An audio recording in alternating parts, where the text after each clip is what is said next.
got the stave here propped up. What I did is I made a mark down at the bottom of where I needed to cut the bottom off where the crack stopped. I'm going to take my tape measure and measure up here till we get to a spot that I think I'd like to avoid. There's a knot here and it kind of curves around a bit, so I'm going to stop right there, make a mark with my chisel here at 70. So 70 here minus like 3 inches down there, so 67-inch bow I think will be good. So now what I'll do is I'll take it over to my bandsaw, zip those ends off, then I'll bring it back over here and start getting busy with the draw knife. Okay, now if you look at the stave, this Osage, you can see a definite line of lighter wood here. I'll flip it over so you can see where it is. Here's the back of the wood, the back of the stave right there. And then if you flip it, just on the very outside edge, there's this line of sapwood. Now with Osage, you bring the wood down until you get into the heartwood, and that's where the good bowwood is. So that's my next step is going to be is I'll come and reduce this belly wood a little bit, and then I'll bring this sapwood down. I'll actually leave a couple layers of sapwood on there for protection, so I don't have to worry about banging up the back while I'm, carving out the bow. And at the very end, I'll come and take those down to the desired layer that I want. But I want to get close, so then I get all my dimensions fairly close too. So yeah, that's the next step, is taking all that off. Okay, so I'm starting to reduce the thickness here on this stave. And this Osage is nasty for slivers, so I like to wear some gloves. And I have a little technique I like to use with the draw knife. I like to keep my draw knife really sharp. Some people say that they like theirs a little dull. I like mine sharp. What I like to do seems to work good to reduce stuff quickly, is like to go one angle on one side, and take another angle off the other side. And then I take off the top.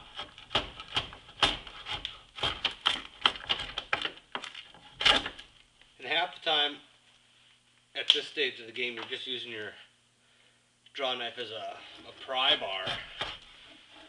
I mean, you're cutting a lot too, but sometimes you'll get in the spot and you'll have to pry it up to get any more progress. So what I'm going to do is I'm going to keep doing this until I got, an inch or so here, maybe a little more. Same with the other side, and I'll leave the handle section a little thicker. Then I'll take it over and I'll take that sapwood off.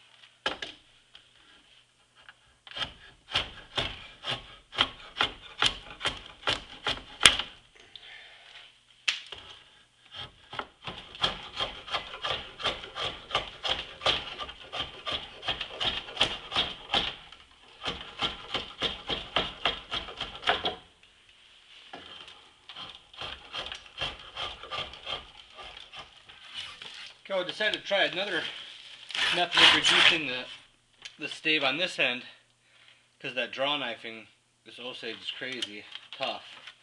Just can't say enough how tough this wood is. So my plan is this time is I'm making cuts down the stave just to a point, where I'm still plenty thick enough to have no issues with being too thin. Then I'll take my hatchet and come back and just pop these blocks off as I go. That's the plan. So I got 1, 2 cuts, 3 cuts so far. I'm gonna make a few more through here, and then I'll take my hatchet and see if they'll pop off real nice.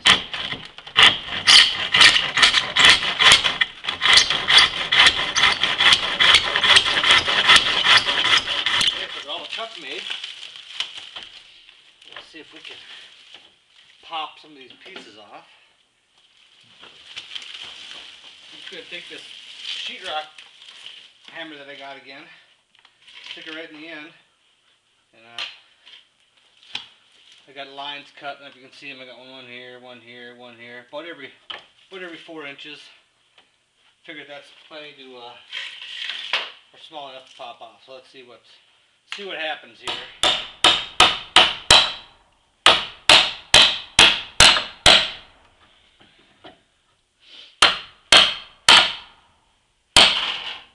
Okay.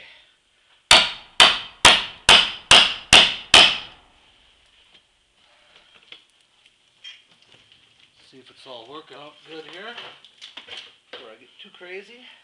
Ooh. Okay, so that's what I was worried about. Started a little bit lower than my cut. So what I'm going to have to do is take this out.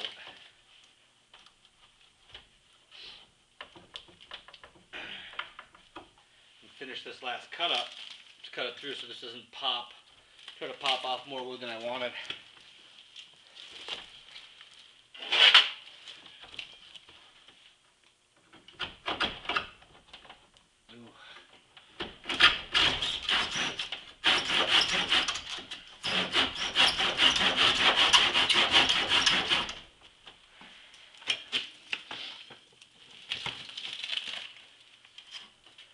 Okay, that should be good.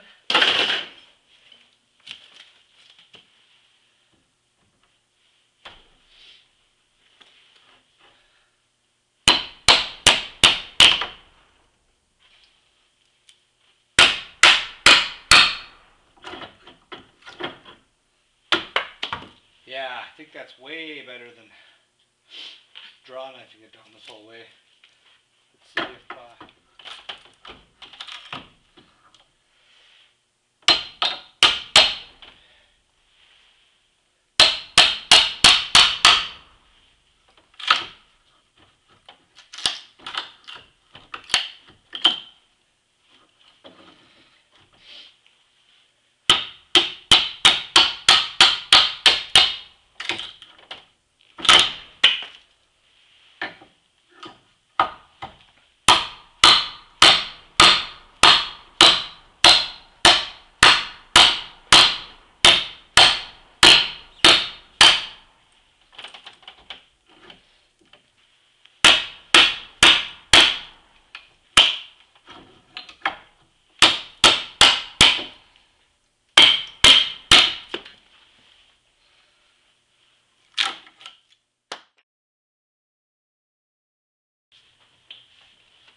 okay, yeah, this side reduced, made some cuts, took the hatchet there and knocked the blocks off.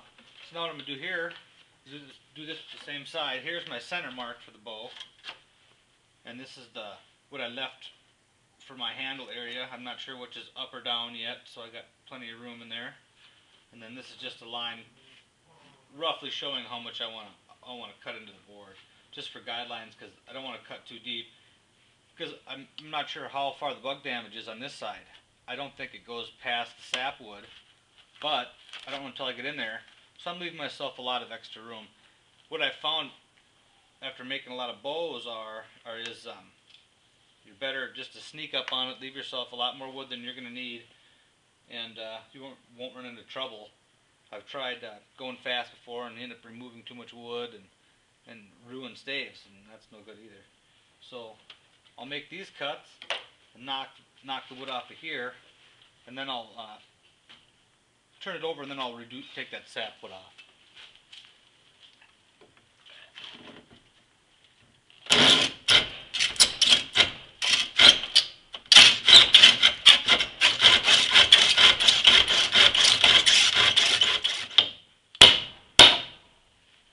Just nice how that wood pops off like that. Clean that one up a little bit.